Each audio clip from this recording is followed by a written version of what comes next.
12. Well, what is it? It's not 12:30. That's all right. Close counts. Houston traffic. Oh my God, this almost didn't happen. Welcome to the drop. I'm Ruben Dominguez. That is Quinn Bishop, and yes, you're correct. You're reading it on the screen. Season 2 rolls. Season 2 rolls on, man. Like always, a list of hot new music and other stuff. Yeah. Kick it off. What do you got?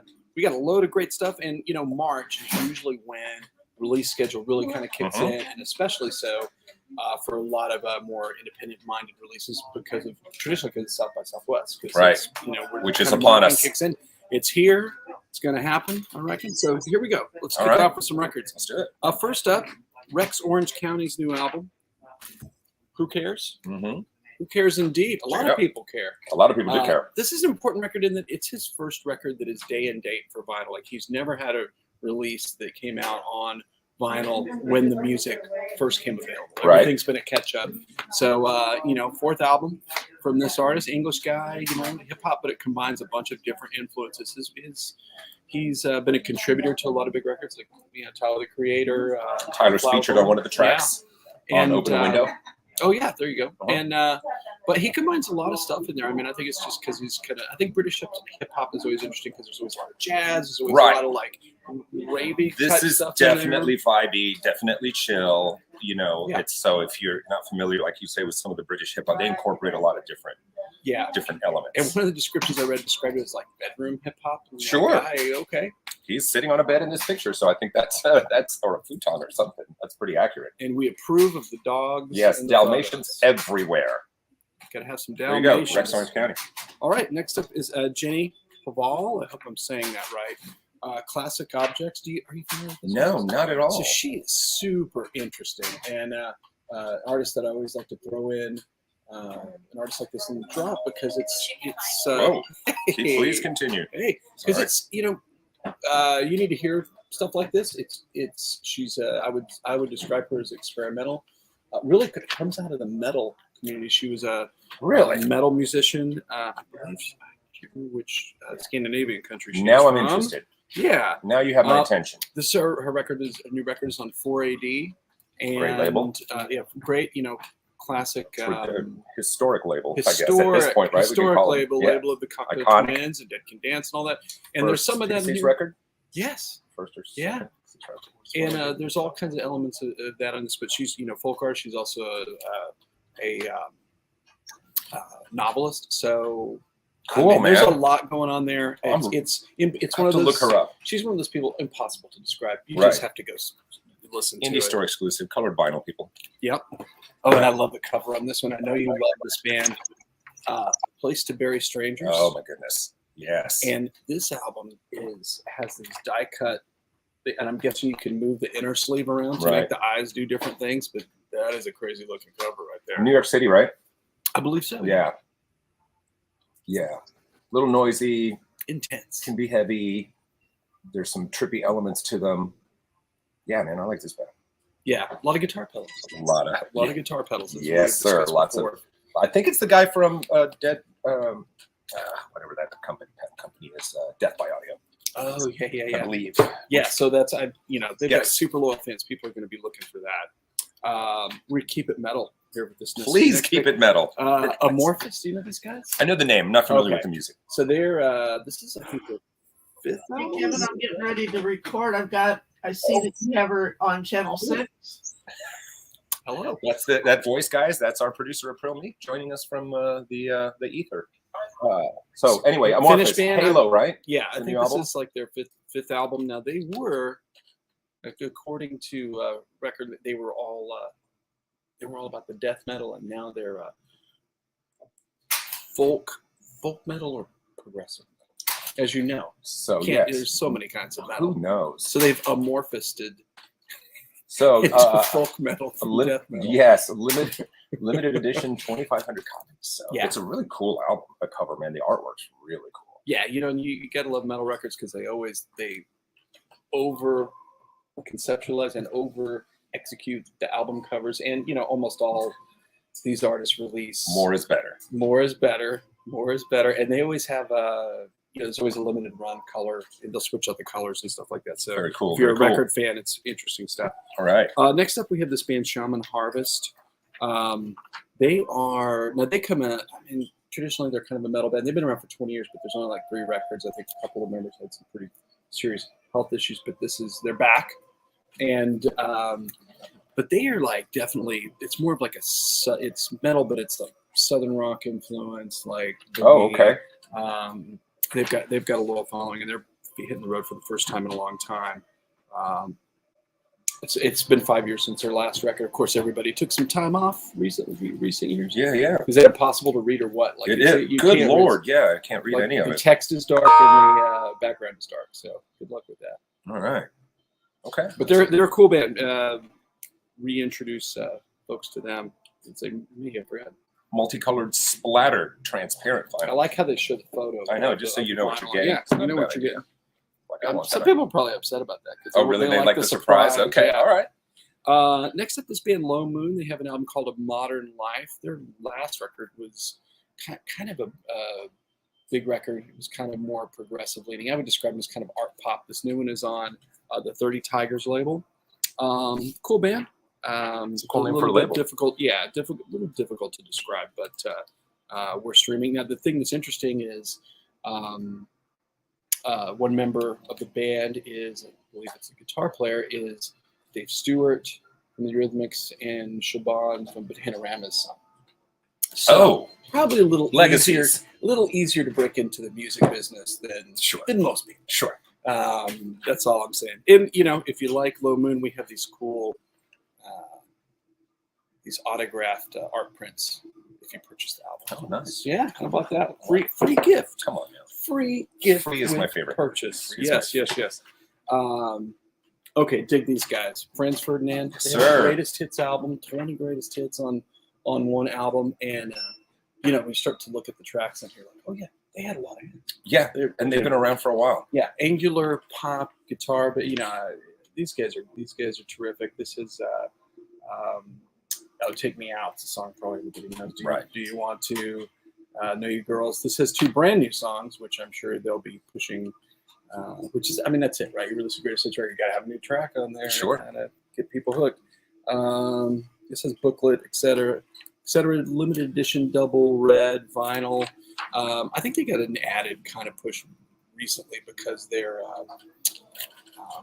in that Sparks documentary. Yeah, and if anybody hasn't seen that and have any interest in that band at all, it is phenomenal. And that's one of those that's on my list. And I always forget to go watch it. It is so long, but it is so great. Okay. What I love about the Sparks doc is it doesn't focus on any kind of, because they have a mystique. Right. It doesn't focus on any kind of like personal travails and difficulties. Yeah. It is just about the music, album by album. But they did an album with Sparks. And I didn't know that. I didn't know that. Cool. Oh, okay. It is cool. And Sparks is like one of those bands. It's like musicians are into them, Right, yeah, and it's like when they were like playing little teeny tiny clubs, in the late 70s or early 80s or whatever. Arena bands are like these guys. They were like into those guys. So yeah, I want to see that documentary. Musicians, yes. Yeah, very enjoyable. Next up, everybody knows this guy. His music cuts like a knife. There's a new Bryan Adams album, right? Yep. I heard an interview with him about this. So happy it hurts. He's, I got to tell you, so he consistently, whether you're a fan or not, he cranks out really, really good records, regardless of. Yeah. It's hard to break through on the charts. Past 50, those doors close, and but he's heritage act at this point, but. There's a lot of people that are just kind of mailing it in. Not this guy. He's working hard, writing hard. Yeah. And, he did a record that Jeff Lynne produced a couple years ago. I was like, holy cow, I can't believe how good this record is. Kind of sounded a little bit like he co-wrote with somebody on this, if I remember the interview. Oh, is that right? I think so. Well, there you go. The last of our new releases to talk about today. I know you dig these guys, right? Ghost. There's a brand new Ghost album. Getting a ton of press right now. Getting a ton of press. They're on every cover of every single metal magazine out of Europe right now. Yeah. And Hunter's Moon is the single, which we had I think we covered it. We had a limited edition 7-inch single, which I think we still have a few. This band is so image and album cover over the top, and this one is kind of kind of a little bit of an Iron Maiden kind of Geiger. Yeah, kind of exactly. It's got, right? yeah. It's great artwork. It's a good looking record. And this is limited indie retail exclusive, orchid vinyl, and bonus stickers. Hey, you got stickers in there. Come on, man. Kids love stickers. I mean, I like some of their stuff. I mean, it's not the first thing I go to when I'm going to listen to stuff, but I've listened to it and enjoyed it. It is very. I think everybody that I have ever talked to about this band had the same experience, where they expected, based on the album art being so extreme, that they would be heavier than what you got. That they would be heavy, and there's heavy, some very heavy. melodic, almost pop elements at times. It's like it is like not as heavy as like Pop Def But Leppard. But remember when it first hit here, and I can't remember. I think they had an album out in Europe, but then the album that hit here, or that everybody was talking about, and everybody became aware of them, and then we knew what they looked like on stage when the ghouls wearing their specific, so no identity, right? Everybody's looks the same. Remember the people trying to guess, at least on Twitter it was a thing, trying to guess who, like, there was the rumor that Dave Grohl was playing drums, that all these different people were like guesting in there. Anyway, if your whole band wears masks, yes, it's easy just to fire them and get some other people. And I think that's what Tobias Forge has actually done multiple times. He did. Like he was just he was just. Yeah, I guess all the songs were co-written, and he was just watching everybody's money for him. And then when they challenged him, he's like, "We'll get some new guys." Yeah, so pretty much. That's a tough guy to work for. A tough guy to work for. Do your homework. And you know what? I was really surprised that, like, within the metal community, that they were kind of all right with that, because that's like, I think it's happened before in like other bands. Yeah, And they're worried about the anonymity. It's like almost like a Kiss kind of thing. Right. Okay, let's talk about some reissues. And we have some very, very cool reissues. One, our friend Freddie Kirch, the Texas musician from the Explosives. He makes his own solo records now. This is from his vault tapes. This is Rocky Erickson and the Explosives live at the Whiskey in 1981.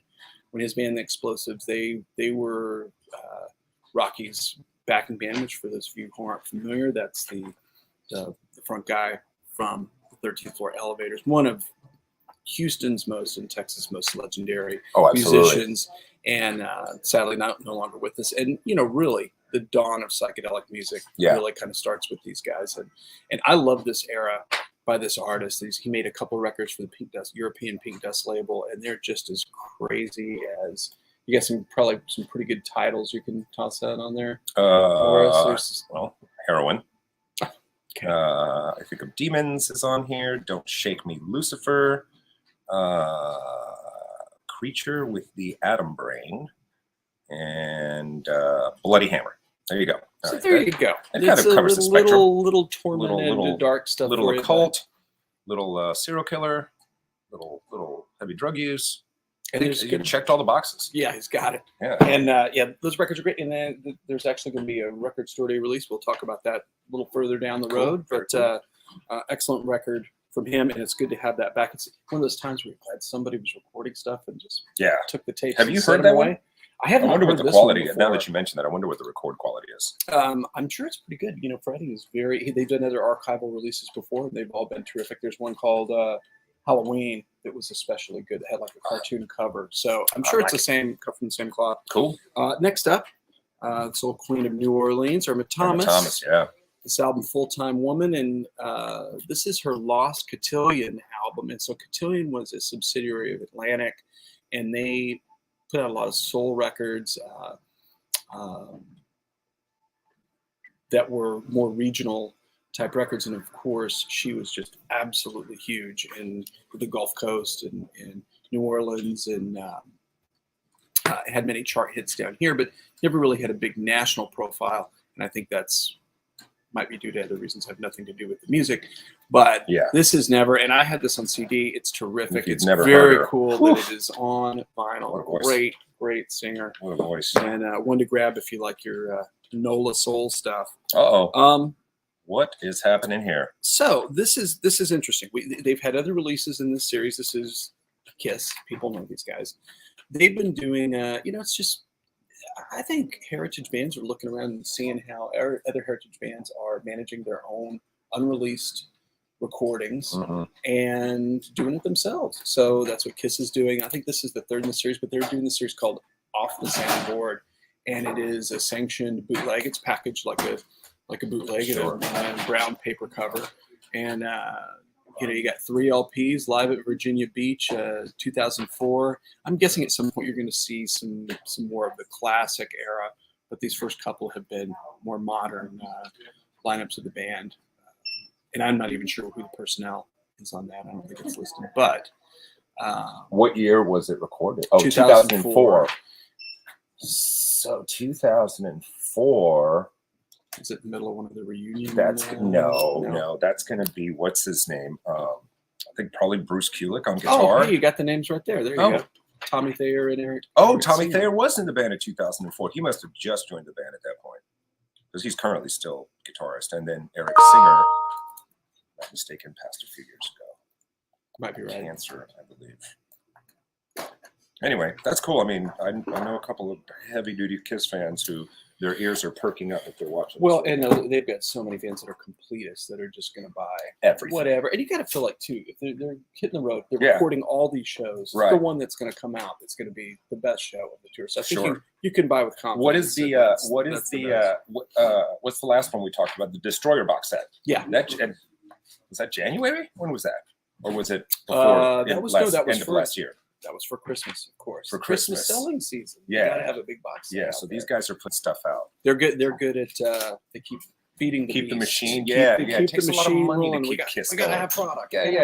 We need content.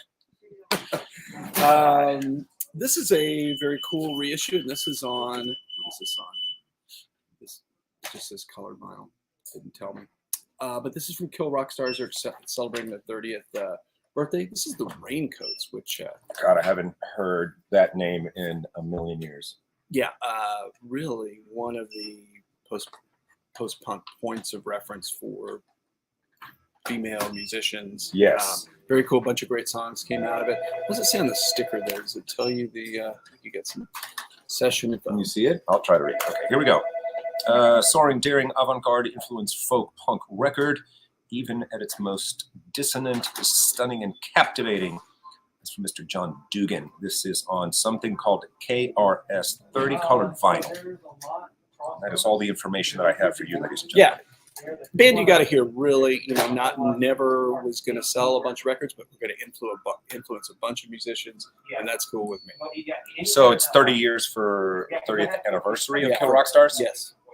Yeah, there was a write-up the other day, I think. Who's the big? There was a big band on Kill Rock Stars. Oh well, there's was Sleater Kinney on Sleater Kinney? Yeah, yeah. Okay. I think they moved it all around. They were Sub Pop and Merge. Right. But that's where the jump off point. Yeah, they're definitely iconic. This is a two for this. I know I said this last time. I was wrong. This time finally closes out the PJ Harvey reissue program with her last studio album, Hope 6 Demolition Project. And as they had been doing, you get the original album, which again has not been on vinyl in 5 years. And then you get all the demos. If you love Polly Jean, you can hear the demos for the sessions. They've done just a fantastic job of this, of making essential music available. Only saw her once, and I'm so glad I did. I saw her. You probably saw her. She opened for you too. Yeah. That was what? That was. It was still Compact Center. It was still the Compact Center. Was it Elevation? Was that the album? Right. I think it could be. I don't know. Someone needs to chime in. You've got better memory than I do. Oh, is that right? Yes, that is absolutely right. Here we're going to close out our reissues with two. This is like for the CD era. These were like two of the biggest soundtracks. Before you go there, since I know that you do have a better memory than I do, please remind me to talk about Def Leppard live. No, Poison live before we end this. Okay, please continue. All right. These are finally making their vinyl debut. These are two records that were, monstrous selling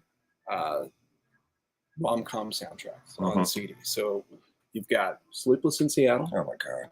And you've got mail. You've Massive, got mail massive, on LP. massive. These things were crazy huge, and they this great reissue label, Real God Music, has licensed them for LPs, and I don't think I need to say anything about the content of these. Everybody knows it. I will say that for You've Got Mail, it's kind of centers around Harry Nilsson's music, who I love very much. And so, all right, time for some shout outs. Michael Henry joining us. Alice, of course, always in the audience. Diana Christie is in here. Sheila Hendricks is in here.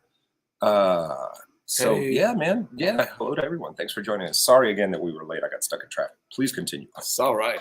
The wait was worth it. It was worth it. So anyway, and these are super limited editions. I think they only pressed several thousand of these, but and I don't know the connection here, but highlighter yellow vinyl on the You've Got Mail. Well, everybody knows the color for sure. Yeah. So it has to be a reference to something. Yeah. So those are fun. Yeah, those are cool. Those are fun. And then we just have one jazz record to talk about this week, but it's like a mammer jammer. This is the Duke Ellington and John Coltrane Impulse record. This is from 1963. This is generally regarded as one of the greatest collaborations of all time between jazz musicians. And there's been several editions of this. This is the first audiophile edition that is from the original master tapes, and they've really just gone through and try to make them sound as great as possible. And it apparently is a big deal because they want you to know that the gatefold sleeves printed at Stoughton Printing Company. So Stoughton Printing. And I got the name right? Yeah. They're like the legendary Holy Grail. Heavy duty cardboard with the wrapped It feels glossy, slick glued to the outside of it. That's what it is. But and these are limited, right? Like with a lot of these, they will be. This is for Impulse's 60th anniversary, so probably the super deluxe edition. So sonically, it will probably be replaced by something that is not as nice packaging wise. Right. But cool, man. The previous editions of this and the import editions that we stock with this is one of our best-selling jazz records every week, 4 years. Period. Available. Yeah. Turn the page. And list the Elvin Jones here, Aaron Bell, Jimmy Garrison, and Sam Woodyard also featured on this incredible recording. Killing it. So we're gonna sidestep some music and talk about a couple of big benchmarks in the last few weeks of influential musicians passing, and we just Notorious B.I.G. 25 years yesterday. Isn't that wild? When he was taken. And a lot of great stories about what an amazing person he was. He was just crazy smart. So everybody's familiar with the photograph, the iconic photograph, the crown to the side. Mm-hmm. Right. So there was an photography exhibit in Los Angeles. I was in there one weekend, and across the street from a hotel, the Los Angeles Center for the Art. I don't know. I'm screwing that up. People are going to hate me for this. But so I walk across the street because I saw this banner. It said Contact, and it was really cool looking. And I Googled it, and it was basically this photography exhibit of early hip hop photography. Oh, cool. Like they had the famous photograph from The Source, which was the industry Bible, the centerfold that had like every rapper on the planet. They got them in Brooklyn for one day and took that. Like everybody's in there. The Roots, everybody's in there, and they're it's those bricks. One of those buildings, like the physical graffiti building in whatever part of they're all out there. And they said that it was like a miracle that everybody just to coordinate that and get it together. But on the back wall, the contact sheet is up of the photo shoot with Biggie. And the funny thing is that in 90%, those are the negatives, right? The 90% of the photographs, Biggie's smiling. Oh, yeah. Not known for his big smile. And at the end, the guy just happened to have this little plastic party crown, and he was like, "Hey, why don't you put this on just to just to change the mood?" And he kind of put it on and just did and that was the shot. That's crazy. I read something recently. Chris Bob Gruen, famous New York rock photographer, has published many books, but you know, if you read about his photography, it's so many of these iconic images that we so closely associate with the artist that really the artist trades on for decades. Yeah. Are chance moments. Yeah. That just come together. Yeah. You got to love that. That's I do too. Yeah, I love that. It's a fascinating exhibit. If it ever comes, go see it. Anyway, I don't have a record to hold up for Biggie, but we wanted to say something about it because, I mean, he just changed hip-hop music, and he was very, very interesting, cool figure. And Funko. We know Funko Pops. Yeah. I think this is the first one they've done. They did this like monstrous, huge, biggest part of their gold edition. It's their you feel how heavy that thing is? It is heavy. It's their premium vinyl figure, Series 1. Series 1. He's all dudded up in his suit, but we don't just have records. All music-related cool stuff. But, it's really cool. Yeah, you know you're serious when you got toys, tribute toys. I know, right? But that's awesome. Good call. Yeah, good call. Fun good stuff call on that one. And then we're going to revisit our available again portion of the program. We're going to talk about records that just have disappeared from the landscape. You haven't been able to buy these records unless you found a used copy. And I will tell you, since we've been featuring these, people are running in and get them. They sell out quickly. Yes. And also that's part of our award-winning social media, promoting them as well. But so these are records that if you can find a used copy of the script, you have been able to buy a new copy in some time. Crosby, Stills, and Nash, probably first album, the self-titled record, the jump-off point for everything that became the singer-songwriter. And I should know this. Who's looking at the window? That is, I think, the bass player. I can't recall his name. Oh, and you know what we were just talking about, a chance moment in time? Yeah. The cover, which is an iconic cover of the three guys sitting on a couch, they were just driving around. And they just thought they'd take this picture. They just sat on this couch. They ended up not liking the photos when they saw them the next day. And they went back to what they liked where it was. They went to take it in the house and everything was gone. It was just like scraped. So that's what you get. So chance moment. Yeah. So I actually got a chance to talk to Graham Nash for a little bit. Oh, we did an event with him at the store. He was fabulous. Wait, didn't he read probably the same time? Book. It was like a book. He had a book out. He had a book and a new album. Yeah, because he came into the studio one morning. And it's just the coolest guy. And then it's like one of those moments, like you're Graham Nash. Yeah, and the thing about him too is I think sometimes people focus on Crosby or Young or Stills. Graham Nash wrote the hits. He wrote the hits, Yeah, and he before that he was in the Hollies. The Hollies, that's right. And moved to broke up band, moved to the U.S. and good thing he did. A couple of Hollies tracks. Made some great music. Still. And his first solo record, that Song for Beginners, is one of my all-time favorite albums. Really? Okay, that's good to know. It is super great. Next up, The Cure, Disintegration, essential, moody, alternative rock. Arguably their best record. Again, you haven't been able to get that in this. I know that's fighting words, right? You haven't been able to get that record in the States. We've been stocking imports for a while, but they're very expensive. And this is, I think I saw this for a limited time. You can grab that. I don't know if I saw this tour or Kiss Me, Kiss Me, Kiss Me. Kiss Me, Kiss Me was at the Woodlands. Was it really? It was, yeah. So this would have been was it still Compact Center? Am I losing my mind? I know I saw the Compact Center. So I remember Kiss Me, Kiss Me, Kiss Me. Not Compact Center. Yes. The sound of girls screaming, it was like Beatlemania. It was hard to hear the band. And play. Robert Smith announcing this week that yes, a new Cure album is on the way. Oh, right. And nearing completion. Fans take heart. You got some new music coming. That's a lot. Think about it. Yeah, it is. And the 1995 album from the Deftones, Adrenaline. Now, the Deftones record's been hard to come by in recent years. For right now, and I don't know for how long, you can find most of their catalog available on vinyl. And this one just came back in the store. You should be able to find them at record stores around the country. So I bought Around the Fur when it came out. Okay. Took it home, listened to it, went back and sold it as used the next day. Did you really? Just did not connect at all. And then I was aware of them, but I was like, I just wasn't connecting in my brain until like White Pony, and then everybody was like, "Oh, Deftones." That's where it clicked, yeah. But I mean, I think that's true. 2001. Bands that have a singular voice and find their own group. You know, it takes a while to get around to it, get your head around what they're doing. Yeah. Oh, absolutely. And two, bands. I mean, this is classic. Yeah. Same with the Cure. Those bands were afforded an opportunity to kind of grow and incubate and arrive at. Yeah, if your first album wasn't a hit, it was okay. Yeah, yeah, it was fun. Yeah. Totally cool.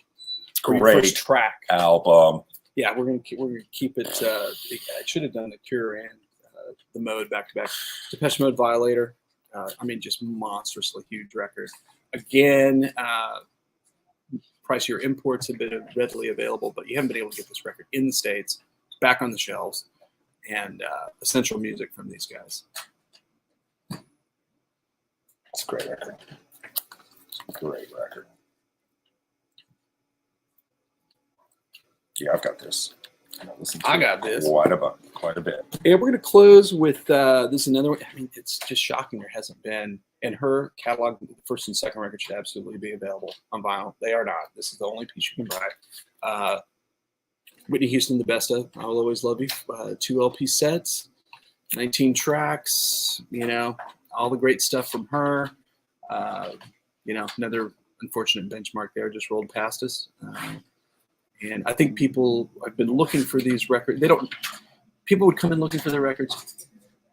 And that was the CD and cassette era. So you don't find a lot of LPs. Like maybe 15% of the music sold was on LP. So it's hard to find the original LPs. People come in and ask, can't find them. So now they're back. You can find these records in stores. That's cool, man. I think we talked about this before because we were doing. We were in Beverly Hills. We were doing a junket for Fox, and we were doing interviews at the Beverly Hills. Oh wow! Is it the Beverly Hills Hotel or the Beverly Hills Hilton? It's the one that she died in. Yeah. So the room is sealed off. It's not for rent. It's not for. You can't stay there. It's closed off, and I mean you can go on that floor, and other people stay on the floor. And it's at the end of the hall, you know. But can't see it. Can't stay there. And that's what we got. That's it. I think we did pretty good. I think we did good. We talked about a lot of great music. Considered that I was driving like a maniac and honking at people and doing that. You were gonna make it. Yeah, that would have been a funny introduction. I should have started the live feed in the car. All right, so Record Store Day coming. It's on the horizon. Yes. What's the date? It's the 23rd of April. 23rd of April. It's going to be good. It's going to be a big one celebrating 15 years, right? This is the 15th anniversary of Record Store Day. And so our next episode, let's preview a bunch of that great stuff that's going to be coming out. Exactly. That's an excellent idea. You'll see that next week. And maybe even talk a little South by Southwest. Oh, Poison. So I'm watching this interview on YouTube about the engineer and the guy that produced like I think the first 2 or 3 Elliott Smith albums, and also worked with Beck. And Loser was the first song, and it had been recorded. It was just sitting there. They didn't feel it was like the right time to sell it because it was all like metal was grungy. Things were happening. You know, the continents were drifting apart. All sorts of things were happening. So they actually sat on it for a little while. And Beck was playing like to 2 people a night. Like, no one. They finally gave it to a record, and they only printed. I don't think they even printed 5,000. You know, who knows what they printed? So it was an EP. It was like a 5-song EP. And they put it out, and the next night, he said, and when the first radio station in LA played it, the next night there was a line outside the door, limousines pulling up. So these guys are meeting label heads and all this stuff. Yeah. So they're getting work. So a project lot falls in their lap. They were asked to mix a Poison live album.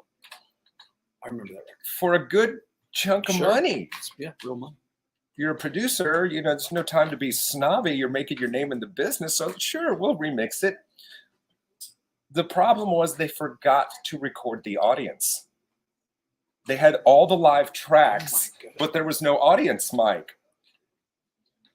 So they spliced together bits of Motorhead Live and inserted it as the live.